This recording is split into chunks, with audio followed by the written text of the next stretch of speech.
Welcome back to the Cream City Club podcast. I am Spencer Michaelis, and I'm here again with Gunnar Amelung. Gunnar, how are you doing tonight? Howdy, and we're doing all right. Uh, got some more Bucks talk for you guys, so ready to go. Yes, we do. Yeah, this episode is going to be focused on the Bucks. And if you are listening and you haven't yet subscribed on whatever platform you're listening on, please take a moment to do so. And while you're at it, if you haven't rated us 5 stars, that would be greatly appreciated as well. So, without further ado, let's get into the last three games since we last spoke about the Bucks. Um, they had we kind of previewed the Celtics game on the last pod. That was the one loss out of the three games. They were able to beat the Wizards and the Blazers, maybe not as convincingly as we would all hope, but a win is a win in the end. But kind of starting with the headliner as far as the matchups go, that Bucks Celtics game, Gunner, what were your thoughts or your takeaways from that one? Oof, I got a lot. I'll keep the negativity to a minimum. I'll try to. Yeah. But before the smaller stuff, um, just breaking it down a little bit. I was excited again, kind of like that Mavericks game. I wanted to see going to be a theme here over these next three games of me saying this, but I wanted to see more Andre Jackson, especially against those ball handlers with Tatum and Brown. And we know Drew that he's not exactly the greatest ball handler, and Derek White we've obviously seen too. So kind of going back to that 2022 playoffs, I was looking more forward to small tangent, of course, that's classic Gunner. In that series, game one, we pressured the ball a lot, and we're like, "Oh, this is perfect. This is exactly what we want to see. That's exactly how you would draw it up." And then we didn't do it for the rest of the series, and then we ended up losing. So that's why, even without Chris that series, I was more of like, "Oh, we probably should have won that series," but obviously we got a big excuse not having Chris. Going back now, fast forwarding to this one, I would have liked to seen getting Marjan back, obviously, for this game too. We did see them match up against Tatum and Brown a little bit. Um, I didn't like Marjan against Brown as much. Um, I think Brown's just a little too shifty for him. And what I've noticed from Marjan too is he isn't as lateral quickness as I maybe would have hoped or thought. Um, he's still a good defender to me, but just not the best matchup. I actually would have flipped that a little bit. I probably would have put Andre on Brown and then Marjan on Tatum just to kind of see what that could have done. But um, again, I liked Andre again. The game was getting out of hand, and once he came in, it kind of de-escalated it a little bit, and then he was brought the energy, and obviously we saw him jogging off to the bench and everything, and after his made three, and it just seemed like that kind of flipped the game on its head. At least made a game of it. It still wasn't even really that close until the end. Um, but as far as this defense goes, for me, guys were just sort of a little too much all over the place. And um, shout out to Buck's film room because I probably shout him out a couple times in my little spiel here. But he posted a couple clips that I noticed, but he definitely pointed out and was very concerning to me. But guys, to me, just going back on our other podcasts and what we've talked about all along is guys are just so freaking confused in this defense. It's unbelievable. And guys were all over the place in that game. Um, I'm trying to find a way to describe this, but it's almost like this happened with the kid defense too, but just a part of it where guys almost kind of get sucked into like watching the ball almost and this kind of sinking into the paint area and just like, oh, I'm just gonna forget about my man and I'll probably lose him in a switch or whatever, but who cares? I'm like there to help, but I'm not actually there to help. It's kind of like a weird thing that they do. Like, yeah, you're kind of in passing lanes, and that's probably what the point of it is to kind of get turnovers and stuff. And you're trying to sneak and catch him off guard and steal the ball, but we don't tend to do that a lot. And I think to me that was just kind of a bad matchup um, against a team who shoots a lot of threes and makes a lot of threes. I think you're just kind of enticing them to do that, which to me wasn't exactly the best game plan. Um, but again, I'll toss it to you, so I'm not talking a lot. But as far as the small picture stuff, because you probably got a lot to say on that stuff. But last thing that I noticed, Buck's film room again to shout him out. He had a play. I just thought this play was funny where um, Marjan. It's to me, this is kind of where the coaching staff comes into play because it's like guys are executing what they want them to do almost in a way.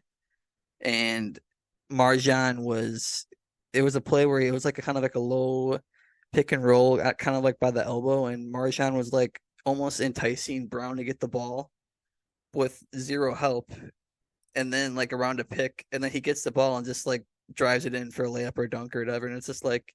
So we executed what we wanted to do, but guys were again either lost, and I don't remember who was in at that point. It might have been Bobby or Brooke, but um, there's just two different wavelengths that these guys are on, and um, yeah, I mean, I wanted to kick it to you just to. I probably touched on a lot that you want to touch on before I get into the bigger picture stuff, but wondering if you saw some of that same stuff that I was seeing, and um, how much did it annoy you as well? Yeah, I definitely saw a lot of what you were seeing. Um, the thing for me is that you talked about a couple of years ago, obviously that's that series, and Javon Carter was the guy who was pressuring the ball and actually able to do it. I don't know. I mean, they did stop full court pressing after that, but I don't think they like stopped pressuring the ball. Like Drew was still picking up at half court and George Hill was still trying to pick guys up early. The issue was that Drew was the only one who could at that point. And to me, that's where the problem comes in with it's a roster problem and an Adrian Griffin problem. Like he's got to coach the roster he has.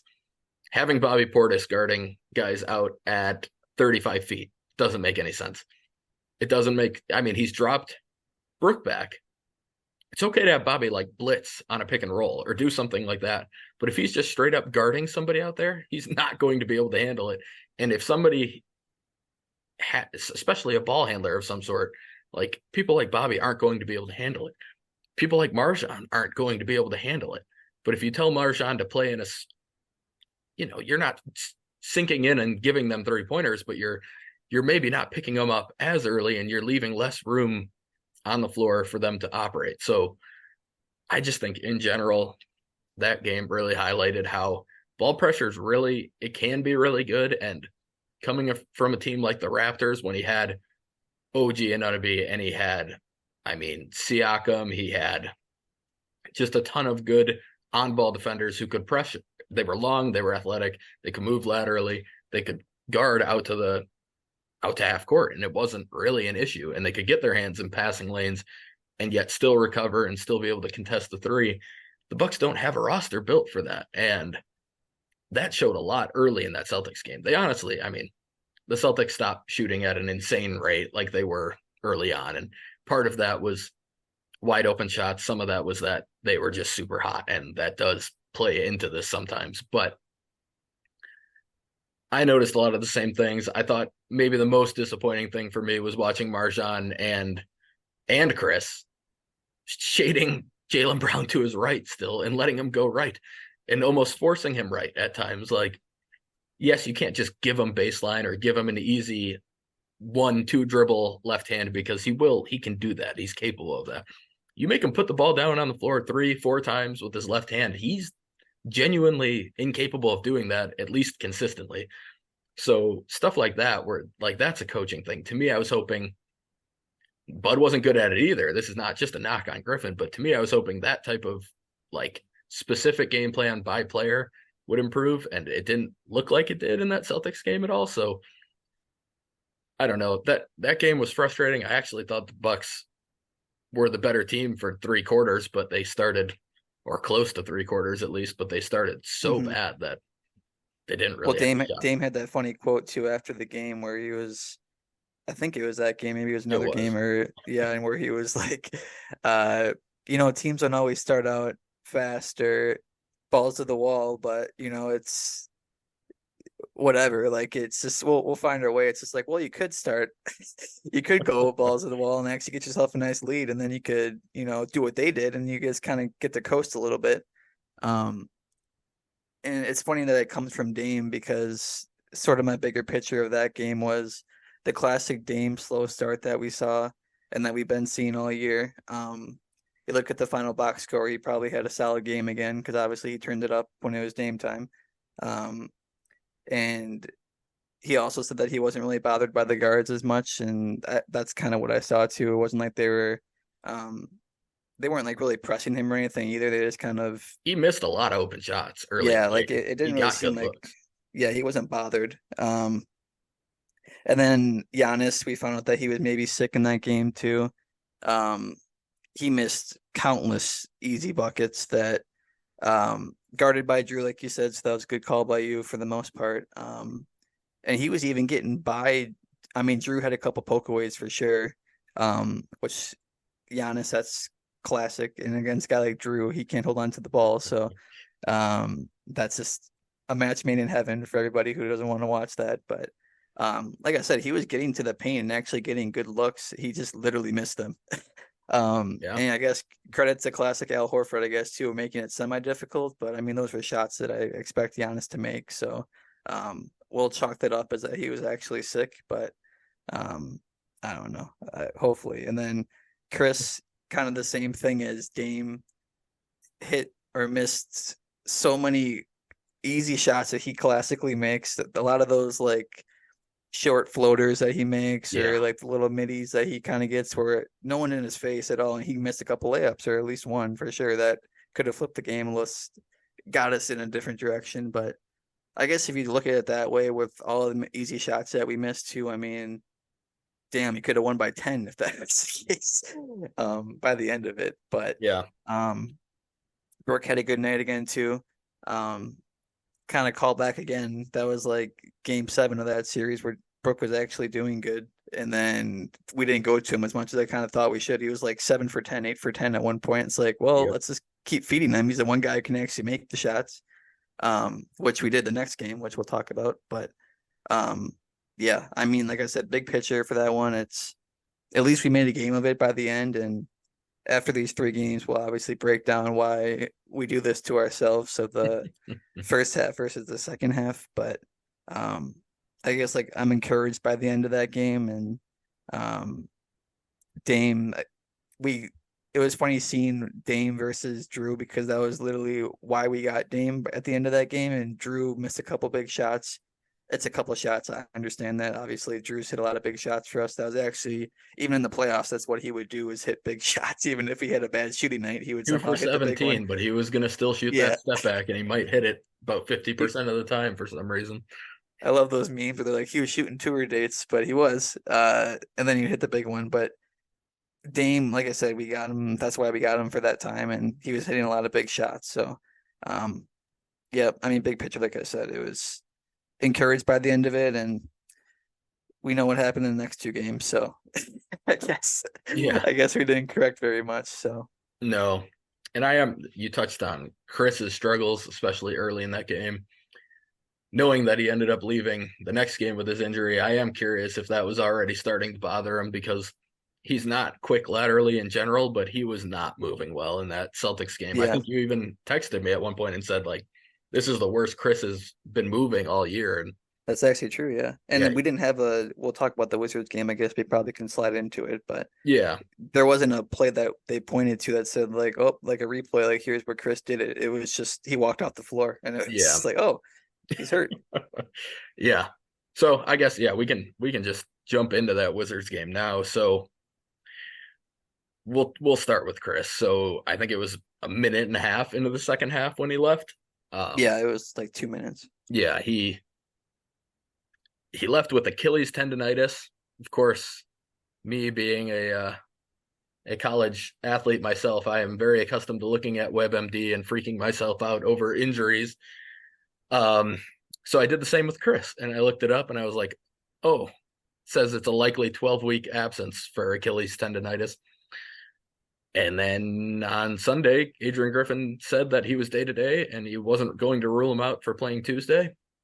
Now the injury report came out today, and he's listed as questionable. So what does WebMD know? They don't know anything. But let's say he's listed as questionable. We've kind of seen it before where somebody looks like they might be ready and then it goes poorly in pregame and all of a sudden it does become a long absence still. So if that does happen, and God forbid he does end up having an extended absence, what do you think that would mean for the Bucks going forward? Do you let's say it is 12 weeks, which is, 3 months. Basically, we're getting to the All-Star break without Chris.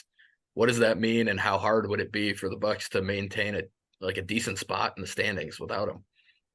Yeah, I mean, we obviously touched on this a little bit before in the other podcast of when it was smaller picture and a smaller window, but again, it's hard doing this when you have 2020 vision of what we did the next game without him because we'll talk about that again. But how I'd replace it is I've been begging to have Andre Jackson in the starting lineup. I mean, you just if he's out for 12 weeks, you have to find an answer at that point. Like there is no more like trial, and there is a little bit obviously because you got to figure out who can actually play and who can't. Um, Especially with Jay out for and Jay, six, yeah, 7 more weeks still. yeah, half of that if it is 12 weeks, which again, we found out that it might be questionable that he can even play tomorrow. So, I mean, this is doomsday scenario, but Right.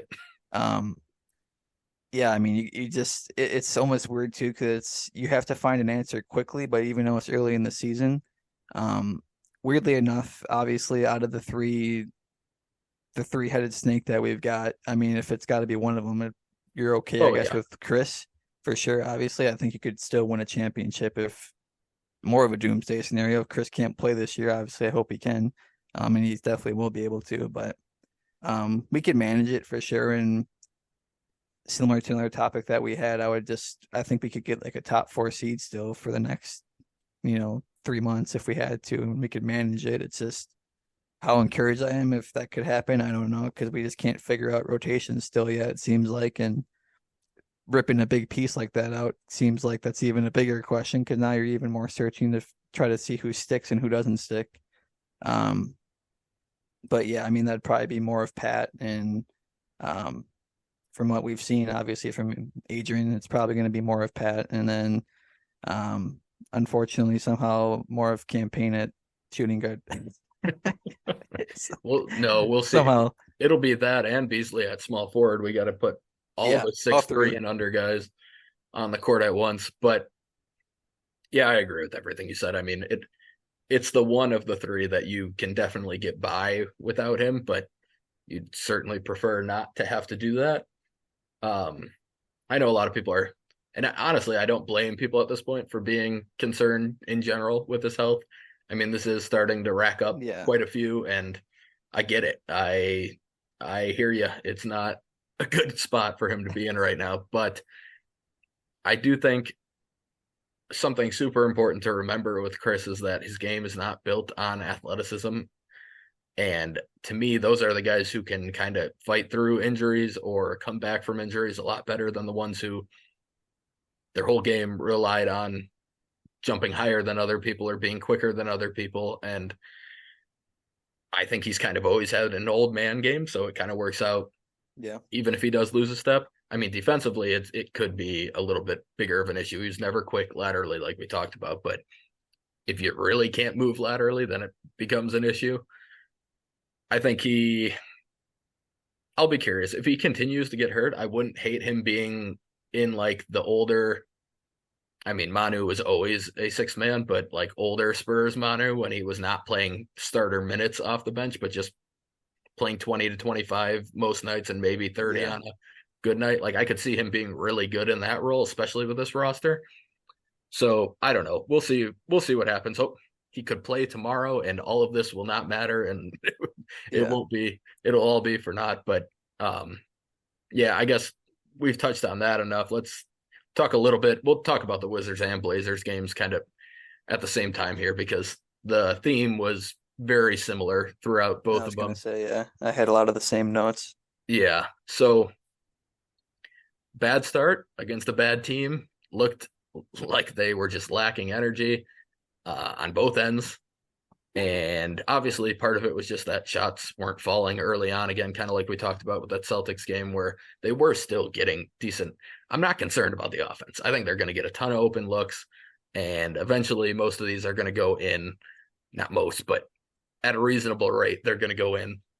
And we're already top five with that even being Right. considered. So Yeah. it's just those falling. Now we're Yeah. The, cruising. the offense should, I don't know if they're catching the Pacers' unbelievably torrid offense in offensive rating or anything, but I think they should easily stick in the top five for the whole season, and that shouldn't even be a question. The defense, on the other hand, we've talked about it a lot, but it's just there's a totally different energy when they decide to turn it on. And that is kind of what gives me hope with what Griffin is aiming to do defensively, because their clutch time defense is absurd. It's the best in the NBA. And yes, there's poor shooting involved in that from other teams. Some of it is just that the Bucks have gotten pretty lucky about not other teams just not hitting big shots and open shots in big moments. But I do think it's noticeable when you watch that suddenly there's a different energy. Guys are not just helping, but recovering. They're not just staying with their guy, but they are getting a hand in there to make somebody think twice about driving, but also not leaving their guy. Like, you can see how Griffin might view this as a feasible defense in those moments. I think my concern with it is that I don't know that it's a defense that an older roster and a not super athletic roster can actually perform for 48 minutes or for a full series in the playoffs. Like, I think they can turn it on, and I think they can turn it on for longer than they have been. Don't get me wrong. I think part of this is absolutely just laziness and regular season type of effort from the Bucks, a team that knows that, okay, we can get behind to a bad team like this and we still have plenty of time to come back. But I do think that you have to be able to do multiple things, and we'll touch on it in a little bit, but I'm not 100% sure that the players are 100% bought in on what Griffin is trying defensively. So I think that's shown in the first half, and then that will to want to win comes out, and that changes how they approach the game in the second half. We're getting a little bit like, that's a guess. Like, that's not, there's obviously no way to prove any of that. So to me, that's There is what a I'm little most. bit because I mean we got a stat too recently. I think we're in clutch time moments. We're literally a top two offense, and I might even be one now actually after that Blazers game. But we're top one offense, top like one or two defense. How is Yep. that possible with this Yeah. group? And like that was the one thing I highlighted for these two games was I hate hearing it, especially in that kid era, but it literally is potentially just energy and effort at that point.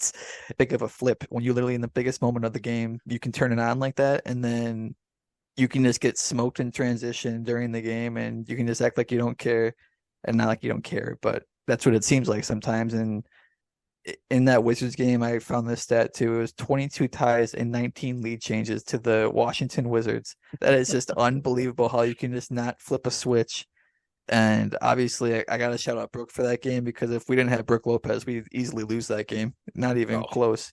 we Every time we needed a big basket when it was tied, he got us in the lead. Brooke has been unbelievably good since they let him go Yeah. back into drop on defense. I think he was overexerting himself on the defensive end, trying to keep up Yeah. with everything else, and it was hurting him on offense too. I mean, he's passing better than I've ever seen him pass. Like, he's hitting cutters out of a high post and stuff that I've never seen him do. He's playing like Brooklyn Brook when he gets in the post, and he's still knocking down shots. And I mean, Dame said it after that game, but he said it's gotten to the point where he said, I feel kind of like I do when I shoot it, meaning Dame. When Brooks shoots it, like, I just think it's going to go in. Like, I have that much confidence. Yeah. Like, I have no issue with him pulling a deep three because I think he can and will make it. And that's a pretty big thing for someone like Dame to say about you as a shooter. Like, if he's trusting you to shoot that much, that's a big deal. And he's been unbelievably good for a while now. And these three games, especially, he was fantastic. So I don't think we can rely on Brook to do that all the time. Just that age and the amount of energy he has to exert to run up and down the court. And you could see he was gassed at times at the end of the Wizards and the Blazers games. But he's one that I don't know that we've seen. Even when the whole team is kind of struggling to find energy, it seems like he doesn't show it as much as Bobby does, but you can tell Brooks working, like he's running the court. He's doing a lot of things that some of the other players are not doing. And yeah, you got to give him a ton of props because this dude has been his career was over before he joined the Bucks. People were done with Brook, and right now he looks like he could be an all-star center again, and it wouldn't be Yeah. undeserved. So yeah, no, that is a really good point. Do Yeah, you I have mean, anything else specifically you want to talk about on yeah, I those mean, games? I just wanted to highlight um the three pointers in that Trailblazers game. Obviously, the first half they might even threw like a Hail Mary up. It was started out like 10 to 14 or something, 10 to 15. I just kept texting you every time they made a shot to update you. And it just kept getting worse. And then you can flip it again in the second half and they go like 3 of 17. Um, but I think over that 3 game stretch that we've been gone, it's teams have shot 40% from three. So I feel like at some point it's not, it's a, like you can say, oh, it's just lucky and like maybe it is just energy, but at some point maybe it's just who you are. Maybe we are just giving up too many threes and too many opportunities because it kind of all balances out at some point. But um, I mean, clearly our defense locked in that second half, and we had a ton of turnovers to sloppiness in that Trailblazers game where I think it was 21 to 11 for the entire game, and Dame even had a couple weird ones that he doesn't normally have where we were trying to get back into the game and he just had like two blatantly like, oh, I've never done that before, where it's just stupid passes. But obviously I trust him in big situations, but it's just weird stuff like that. And um, a lot of more easy misses. Dame again in that game. I mean, if he makes his dunk as two layups, that's a whole different game as far as the end of the stat line. And then Bobby finally, we had 0 bench points, I think, in the first half, and then Bobby just completely flipped that and Yeah, actually stepped up after having a couple rough ones too. So should probably shout him out for that Blazers game. And um, he hasn't. I said he started out the year pretty good, and he's had a pretty rough stretch, I guess, since we've last talked. But um, he's looked fine to me overall. It's just he's got to be able to make shots, and our bench, even more of a reason to have Malik Beasley in the bench for me too, is when your bench is literally not producing that much on top of it, you could have two guys right there that could score together and work together probably pretty well too. So um, yeah, I mean, just frustrating games again for those two, but um, yeah. yeah. I mean, you'll definitely take the wins. I guess we've kind of talked about it already, but well, actually, we're in the business of getting shout outs today, it sounds like. So last 7 games for Dame really seems to have found his groove. Like it was honestly, I kind of didn't even notice it was going as well as it was in general. I was pretty shocked when I saw the stats, but 28.9 points per game, 8 assists per game, 4.7 rebounds per game. I believe it's only 2 turnovers per game. And he's shooting 45%, 39 from three, and 91 from the line. Like that's a fantastic line.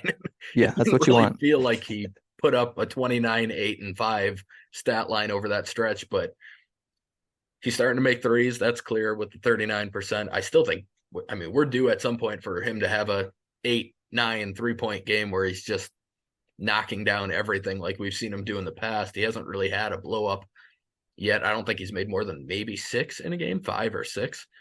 He's finding his groove and he's putting up numbers, and I still don't think he's really anywhere close to where he thinks he can be and where I'm pretty sure he can get to. So that's been really nice to see.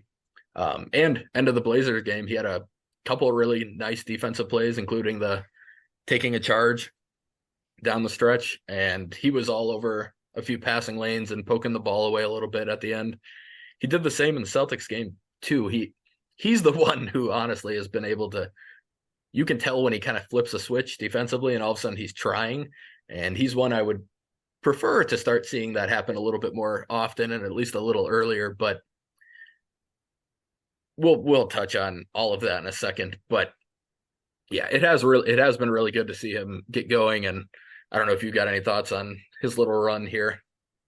No, I mean, we kind of the tail of the podcast again too is he's missed a lot of easy shots too. So imagine what his shots could actually look like on top of that. And he's already got a great stat line. So it just feels like it's going to keep getting better and better with him, and the more he gets comfortable, and a lot of slow starts too. So once he just kind of evens out, it's just all going to be a lot better and a lot easier for him too. So you touched on there, and we've touched on it a bunch of times throughout the podcast today, but these slow starts, it's clearly become an issue at this point in the season. They've been able to overcome it against bad teams. They've been able to almost overcome it against good teams, but not quite reach that. They weren't able to come back all the way in that Celtics game or in any of the other games against good teams that they put themselves in a hole. So I had a tweet on Sunday that ended up looking sort of dumb by the end of the huge comeback, but I'm not 100% sure I was wrong with my observation.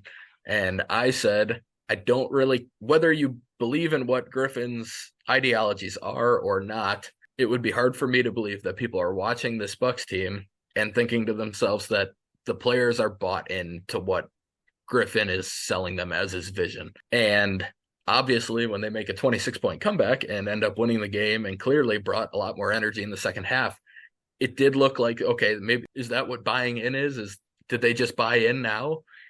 To me, that's, and I said it earlier in the podcast a little bit, but to me, that comeback is based on wanting to win games and not wanting to lose the game and realizing that, okay, we got to start really trying. There was a really good clip from JJ Redick. It was a couple weeks ago. He was with the two guys from the Dunker Spot podcast, which is another great NBA podcast. When those three are together, I don't listen to his podcast all the time, but when those three are together, I tune in because I think that's some of the best basketball talk in general that you're going to get.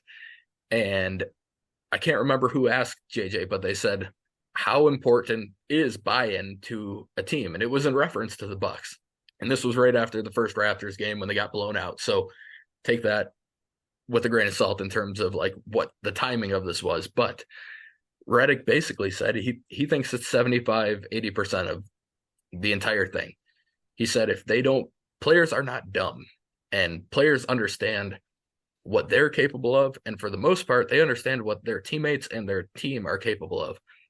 And Redick said that if they don't believe that what you're doing is going to work, they're not going to purposely not try or not try to win games, but that extra energy that you get when you're all in and you really want, like, you really believe in what you're doing. And I think everyone has that. Like, when you're doing anything in life in general, like if you're bought into it and you really want to do it, you're going to try harder.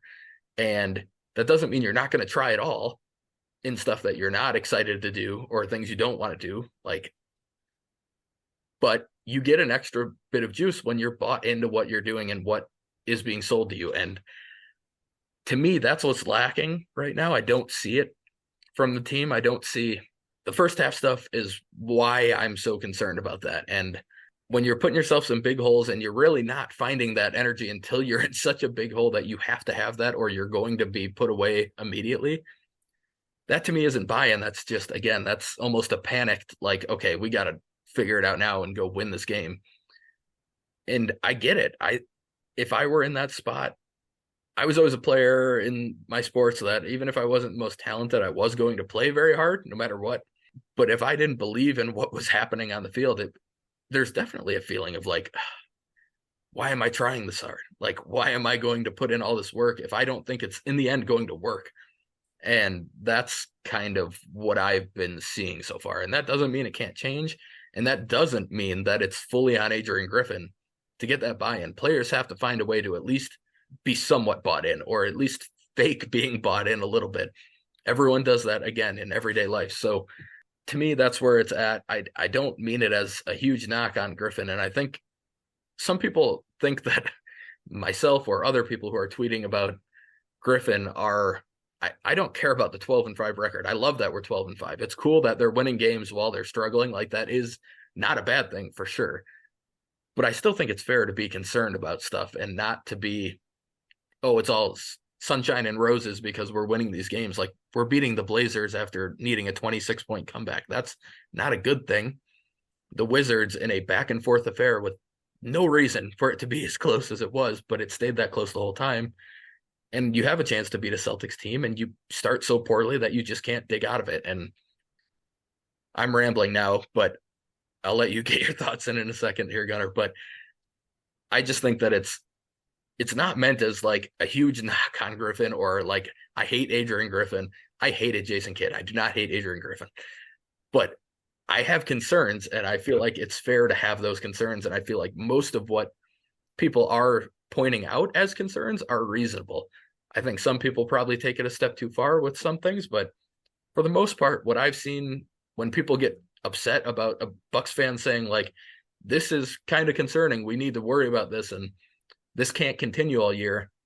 People think that's a huge shot at the guy. Like, no, it's just an observation. People are just making observations. So that's where I'm at. Gunner, where are you at on these slow starts and the buy-in? You nailed it, so I won't spend too much time in it. But coming off of like a, we just watched Bud again for 5 years, and we had little to no worries in the regular season. If we had a podcast during those years, we might have been relaxed and all cheery. And it's like, oh yeah, we're gonna be great. How do we not win the championship this year? And we know that you have to question these things during the regular season because it's going to be a lot different in the playoffs and um, sort of some of the other stuff. I mean, it comes down to a personnel thing for me too. So, like your point where, um, are they bought in or not? And obviously, to me, the answer is no, because if you look at, say, like a guy like Malik Beasley, when he's like getting not getting paid a lot this year, but if his one job on the team is to be like to score and make baskets, why would a guy like him, who's never played defense in his entire life, be asked to go run around like a rabbit and go cause havoc and go create all this and then burn himself and he can't make a shot on offense? Now he just screwed himself. In his eyes, that's the case at least.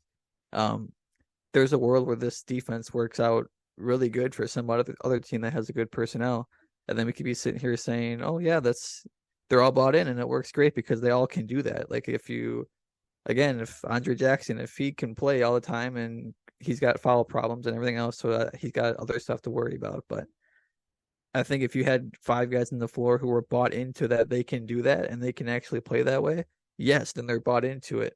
And I think it's easier to buy in the last 2 minutes, 3 minutes, 4 minutes of a game when it's that short of a period and you just want to win and it's just the will to win at that point and they know that they're good. Then yeah, maybe Malik's actually going to lock in for the last 2 minutes and then say, you know what, yeah, I can turn it up for these last 2 minutes and try to create. Um, I'm trying to think of like I was at that game and the game where he had like two steals at the end of the game, and him and Dame actually like were making like they like got two steals, and he caught like the last steal of the game. Um, who was that? That He was he literally won the game for us on yeah, defense. they went to like a 3-2 zone with Payne, Beasley, and Dame in that game, and Yeah, they were actually active and they were causing some right. havoc. I cannot remember who they were I playing don't in know. that game, It wasn't a but I great know what team you're again, I talking don't about. think. But yeah, so point there again, like zone works in those small spurts and you can get guys to buy in, and then all of a sudden you can create in the right moment in the right time. Yeah, it's gonna work. Um, but yeah, Detroit. I think yep. So Yep. not a good team at all, but we shouldn't have been in that spot. Not a good team at all, really, right now. They're like 13 in a row they've lost. It's a Yeah. good thing we didn't do that. But The honest ejection. yeah, oh yeah, that was definitely the game. And so yeah, I just think it's a lot of it's personnel, but that is unfortunately an Adrian Griffin. You gotta know your team too. So I guess that was also another small point that I had too, is I didn't find a way to fit it into the other discussions, but I've seen a lot of discourse too about maybe mixing it up on defense and having these different looks with different guys on the floor is a bad idea. So like when Brooks out there, we talked about like maybe he's only out there for 20, 25 minutes, but then we do drop. And then if Bobby's out there, then we'll go and have him play up on somebody. And like then now he's more in his zone when Bobby's out there. Like it's a lot for guys to think about, which again, going back to the Bud point, you have to have different looks that you can go to at different points in the game in the season. Against different teams, it's going to look different. If we play the Celtics versus if we play the Heat, it's going to look a lot different in the playoffs. So you have to have different looks. And is it more confusing? Yeah, when your team again is your personnel is not great on defense, so having a lot of different looks is probably gonna have a lot more growing pains, I guess you could say. Um, so then maybe in that way we could be a little bit more relaxed and say we can give them another 10, 15 game to try to figure it out. But I don't know. Like I just don't see how you can watch again a great 3 game sample here of that's not a team that's bought into me when you're it's that night and day between a first half and a second half, like it is, and then playing down to competition this consistently, whether we win or not. Like, yeah, like you said, great to win, be 12-5, but are you just looking at the final box score? And even that's not great. But like the whole game, I'm stressed out into the last 3 minutes. Like that should be the case versus the Wizards and Blazers. So to me, to answer the question after all that, I no, I don't think we're bought in very much. But hopefully that changes, and we've seen that it can work. Um, but I have a hard time believing it, and I don't see how Adrian Griffin doesn't have a hard time believing it too after he's watching it. So we'll see how Yeah. they fix it. But Yeah. And I think you touched on it a little bit, but the mixing it up. And I know a lot of people have been saying, like, hey, this is what we wanted, right? We wanted Bud to mix things up. And I get that. And I think that's a fair point, 100% a fair point. I will say, I think it's a lot different to have a base defense that you 100% can go to, I mean, 90% of the time and be fine. And that's what the Bucks had in their drop. And especially last year with the drop and not overhelping from the wings and the corners and stuff and not just leaving guys for open threes. I think they had found a really good balance there. Now you get a guy like Jimmy and you don't want it going off like you did in that Heat series and you don't change anything. That's when it becomes an issue. So testing all these things makes sense to me. I think you need to test them with the people that are going to be capable of running them, though. And that's why, and that's what you were saying. And that's what a lot of people have been pointing out. Like testing even the first 4 games, like testing Brook in that high, like trap and blitz and all that. Like he's never going to be able to do that. Having Bobby guarding ball handlers 35 feet from the rim, he's never going to be able to do that. It doesn't matter what the situation is, he can't do it. But if you're going to have multiple defenses run, I think you got to stop making it so that, and I think it was Bucks Breakdown, I want to say on Twitter, who was pointing this out, but they said, or they pointed out that when sometimes they've got Bobby and Brook in and they're running the 2 different coverages, like they're in together and they're running the 2 different coverages at the same time. And then if they run like a 1-3, like a 3 screening for a point guard, then they're doing a different like there's way too yeah, much for it. And it's not even the guy who's guarding the screener, it's the guy who's guarding the ball, who then has to somehow figure out who's behind him screening him and how he's supposed to play it. Like that doesn't make any sense. You can communicate all you want, but in a quick, like we're setting a screen or we're slipping a screen or whatever, like players cannot, they can't figure that stuff out that quickly on the fly. Nobody can. It's not a fair thing to ask them to do. So if you want to say we want all of these in our toolbox, that's fine, but break them up. Practice them at different points in games or different games, and then be able to bring them out when you need them. But when you have too many things going on at once, it's kind of like with an offense who's got too many scorers. It's too many cooks in the kitchen and it's too much going on and there's too many things that you have to worry about instead of just letting them kind of figure things out in a base defense or in a, you got 2 different options. Like, okay, if a guard screens, then we're going to switch. But if it's a big, we're going to be in drop. Like that's fine. Or if Bobby's in and Brooks not, we're going to blitz. And if Brooks in and Bobby's not, we're going to be in drop. Like that's fine. Players can figure that stuff out in the moment.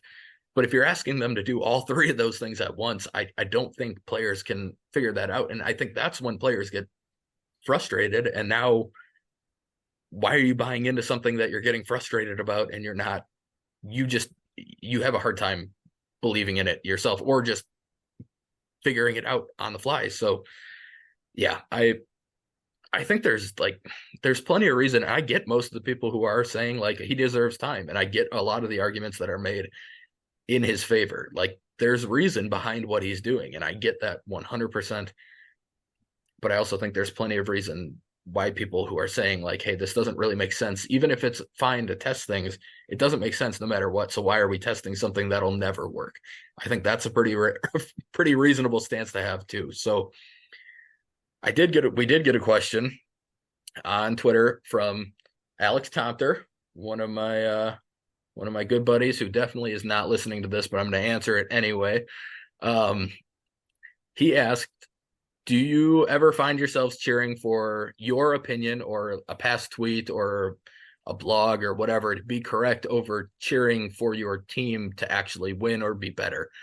And I think that was somewhat pointed at me. So I'm going to take this one. It definitely was. So Tomter has always given me crap about my tweeting, even back when I was playing against him in college for baseball. But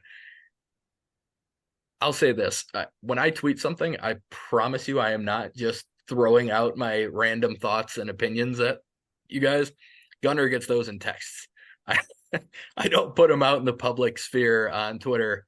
I like to keep those to my more well thought out and things that I actually like. I genuinely believe stuff when I put it on Twitter. Like that is my thought, and that's I will stand by it. And if I think it's really stupid, I will delete it within 24 hours. I don't go back and delete old tweets, but if I see later on that I said something really dumb, you might find me deleting it within a day. I feel like that's a fair buffer. That's all I'm going to say on that. But Yeah. um, when I put stuff out there, like I genuinely believe in it, and I also am. I'll call myself out if I'm wrong.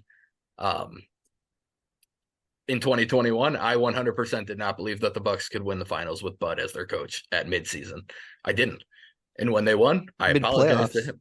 Oh yeah. Oh, game 2 of the Game Nets series. I seven. was Yeah. Game two, game seven. I mean, he could have been fired. And it's just like, oh, yeah, yeah, season was wasted. And imagine if you had that tweet beginning of game seven or whatever, and you just tweeted out saying, oh my God, this guy, he's just rooting or whatever. Game five, I guess, was the one that we yeah, choked. So game six, we won. So game five, you say, oh, this guy, Lee can't take him anymore. Like, our season's over. And then all of a sudden we win the championship. Well, there you go. You weren't not rooting for the Bucks. You're no, excited about the Bucks, no. clearly, I but still you can very still much be want the wrong. Bucks to win, and I'll say it this way: that for the too long didn't read folks at home, um, I am very happy to be proven wrong, and I am especially happy to be proven wrong when it's a positive for my team that I'm rooting for. Like in the end, as much as I try to be measured with my thoughts and I try to be kind of like I try to break stuff down beyond just random opinions and stuff and just reactionary stuff.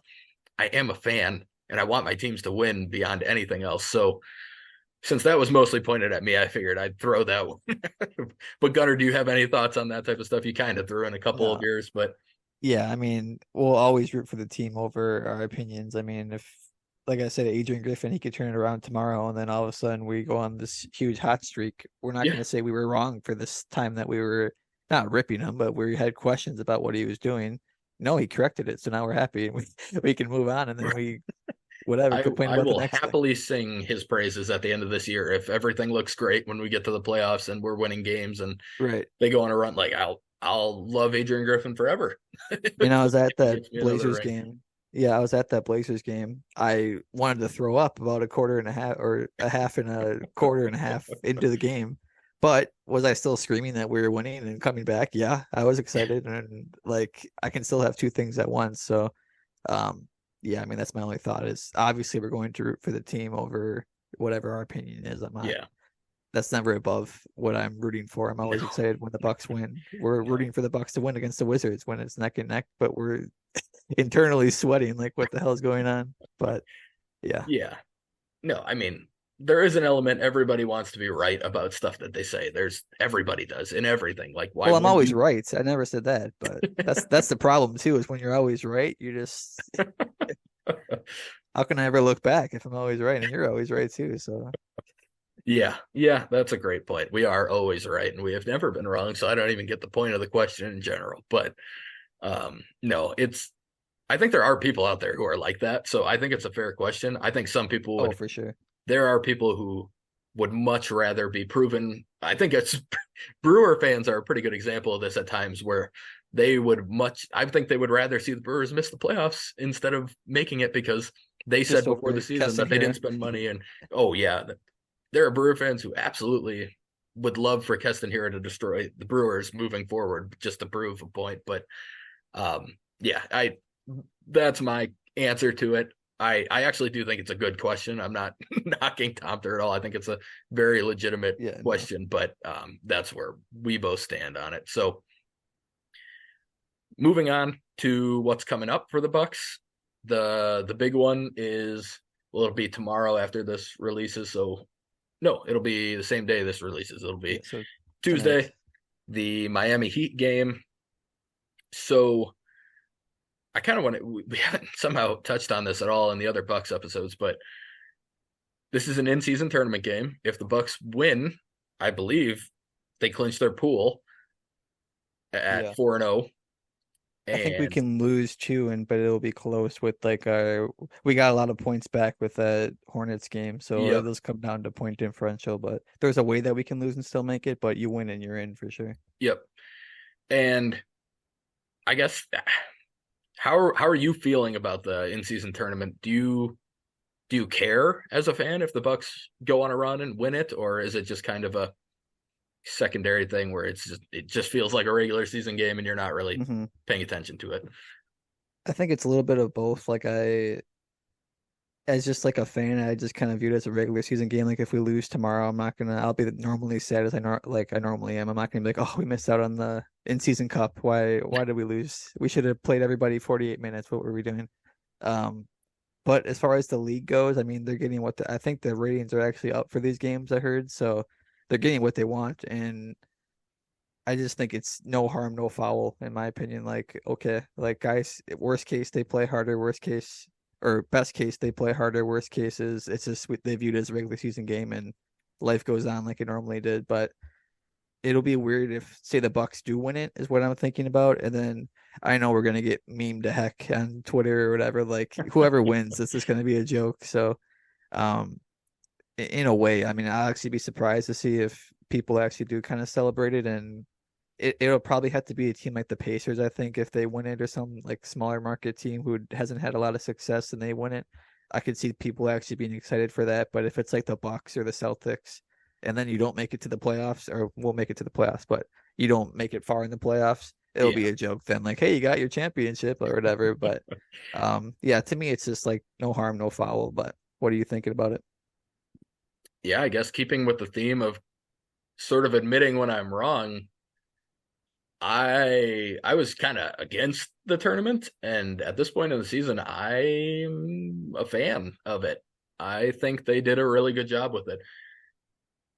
That's actually continuing. I mean, I had the same exact thing with baseball's pitch clock this past season. I was very against it. By the end of the year, I was pretty in on it. Um, Maybe I just need to be a little more open to change. Maybe that's a theme I should be following and listening to a little bit more on Adrian Griffin and trying to give him more chance to show me why change is good. But I think it's been great, and I think the main reason is that Dame had my favorite point of all the players as to why they care and why they should care about it, and that was that no, that 500,000 to Dame and Giannis and Chris and Brooke and those guys, yes, it's still a lot of money, but it's to them it's kind of chump change. It's nothing that's going to be like, okay, I want to lay my body on the line for $500,000 when I make that in a week. If not, I mean, I make that in 2 games for most of them. But for the AJ Greens and I mean, Chris Livingston's, the Lindell Wigingtons, those types of guys on the team who that's their salary. They're doubling their salary if they win that 500,000. And Dame pointed out that like if you're a good teammate and you care about your teammates, you should want it for them more than anybody else because that could change their entire lives. And I thought that was such a good point. I hadn't really looked at it that way, and I would hope that most NBA players can have that perspective on like, okay, yeah, this doesn't mean that much to me money wise, but this is a big deal for some of these guys. And I would hope that as a teammate of somebody, you would care about them. So I've enjoyed it from that perspective, just kind of thinking about how, like, okay, this would be really cool for those two ways and for the rookies and the guys who might never get a second contract. But I also think it has been competitive. And I think people have been, we've seen questionable Bucks play in situations where I'm not sure they would have played. They were questionable on the injury report and then they played in the game and I'm Yeah, not sure they would have if it was just a normal regular season game. And that's one of the big aims of it. So stuff that like Hornets that's good. game. we had our starters out there and we were up by like 25 plus, whatever it was, Yeah, and we had them out. And then Adrian's like, "Yeah, we were trying to get like the point differential up for the in-season tournament. Like, when would that ever happen?" And I think I think like Demar, I heard got like ejected because yeah, it was like a blowout or somebody, and somebody shot a three because they wanted the point differential because everyone plays to the buzzer now, right. which is kind of nice in a way. I mean, I know whatever the unwritten rules, maybe this will actually get rid of that now because maybe nobody will actually care anymore about it. But he like argued it because somebody shot a three and he had no idea why they shot the three at the end. But I think both teams actually got eliminated too, which is even funnier. Um, but yeah, I mean, stuff like that I think is maybe where like it kind of gets weird when guys play to the end because you're not used to that. But in a way, I mean, that's kind of a fun tiebreaker if you think about it for playoffs and stuff, and just in Yeah, general, if teams have to play to the end and it actually matters, like you're gonna just in general, you're gonna get guys playing harder just because they have to run up the score or whatever, even if it's close. yeah. No, I agree. I know they've done it in Europe for a long time that way, where that's a tiebreaker, a big tiebreaker, and to me, that's I don't like as somebody who is a pretty big proponent of like not showing up the other team when I play sports, but to me, that's never been showing someone up. That's just playing. You could do it in a way that shows them up by being a dickhead about it when you're on the court, but like it doesn't mean you are showing them up just by going and taking a free layup that they didn't get back on defense for with 20 seconds left. Like, go get back. So if they're playing and they're actually trying to add these points for a reason, I think that's a good thing. And it would be, like you said, I think it'd make it a lot less likely that people are going to freak out about those things. And I think that's a good thing going forward. So just to touch on the actual game quick, is there anything specifically? I mean, we've touched on the defense and a faster start. I'm assuming that's probably where we're going with this, but anything specifically you want to see improvement on for this game? Yeah, I mean, it'll just be everything the opposite of what we were bitching about, but just the one thing is we saw it a little bit in the first game right away, but Giannis on Jimmy, we need to see that. That was what we went to in the 2021 playoffs is those guys going against each other. He's by far the best defender on Jimmy for whatever reason. I mean, there's a lot of reasons, but whatever. I mean, it just works. So I just want to Yeah. see that happen. But that's just the one new thing that I have to say outside of I'm just going to be beating a dead horse if I repeat everything I just said. So that's the one thing I'm looking for. Yeah. No, I think that's a good point. I think it's Jimmy's not the quickest laterally, which is what Giannis can struggle with on the perimeter, but he likes to shoot over people, and that's not going to be super easy with a guy like Giannis in your face. So he's a very good matchup for Jimmy. I just a small tangent. I know a lot of people like seeing him on the perimeter. I'm not 100% sure that's actually a great idea most of the time, but I do think in No. certain situations like Jimmy, it makes a lot of sense. So I agree with that. I hope he's on him tomorrow, and I hope the Heat don't do their normal thing where they can annoy Giannis into doing stupid stuff. And I'd love to It's in see a fast start and a fast finish and a real nice win. And it'd be cool to clinch the pool in the in-season tournament. And I'll just be curious to see how it goes. I mean, that's more than anything. I'm curious about how this is going to look as it keeps going forward. But yeah. yeah, I In Miami too, which has been our oh yeah. yeah, I we just can never score there. It's just always horrible. Whenever we go to Miami, it's just a horrible experience outside of the championship year. So Yes, this it'd be could be cool to an eight. clinch it in Miami too. Yeah, this could be an 88 to 83 game or something, just Yep. ridiculously gross, but we'll see. Do you have any other thoughts or anything you want to share before we Nope, that's it. take it away? All right. Well, thank you for those of you who are listening. And again, just please like and subscribe or um, whatever whatever you can do on whatever platform you're following along on. And again, as always, please feel free to leave us feedback on how we can get better. We we know that I mean it's still a work in progress. I think these Bucks ones we end up rambling more, so that one might be something. I'm gonna give myself a little feedback not to do that as much moving No, forward. I But do it too for sure. I was trying my notes today was just like be concise and just don't ramble. Like get your points off and pass it to Spencer. yeah, I was thinking it too, and then I didn't. So whatever. But yeah, thank you all for listening, and we will see you again next time. I think we're going to be doing a Brewer prospect pod on the next one. So Ooh. thanks for listening and be sure to check that one out. Yep. See you guys.